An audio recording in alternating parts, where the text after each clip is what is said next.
cet ouvrage est pour moi une grande aventure historique. J'ai découvert une figure absolument formidable, très mal connue. Qui est Marguerite Thibert ? 1886-1982, donc une femme qui a vécu presque 100 ans, qui a traversé le XXe siècle. Et écrire sa vie, c'était à la fois mettre en avant une figure importante, mais peu connue, mais aussi relire en quelque sorte l'histoire du XXe siècle. C'est d'abord une femme intellectuelle qui a souhaité faire des études, qui est la 14e docteur ès lettres en France, soutenant une thèse à la Sorbonne en 1926, mais l'université est à l'époque fermée aux femmes. Donc que faire ? Elle a eu la chance, grâce à son directeur de thèse, d'être embauchée en 1926 comme vacataire au Bureau international du travail, qui est l'administration d'une jeune organisation internationale du travail née des traités de paix en 1919.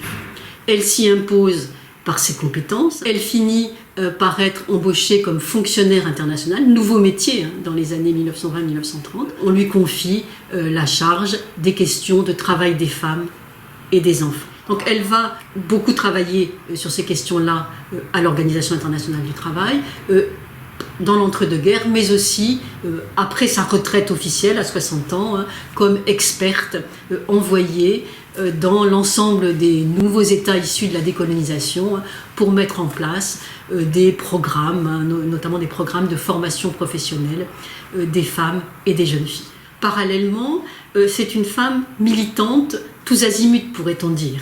Elle est à la fois pacifiste, féministe, socialiste, et ces ismes-là n'ont pas exactement la même signification tout au long du XXe siècle et ne recouvrent pas les mêmes organisations.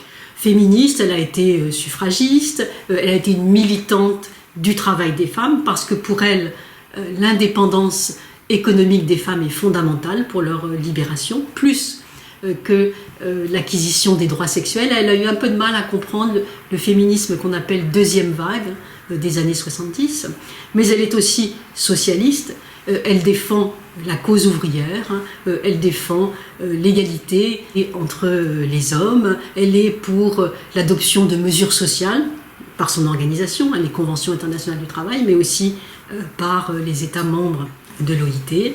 Elle va, dans les années 60, accompagner la carrière politique de François Mitterrand, membre du mouvement démocratique féminin, de la Convention des institutions républicaines, de la FGDS, puis du nouveau Parti socialiste.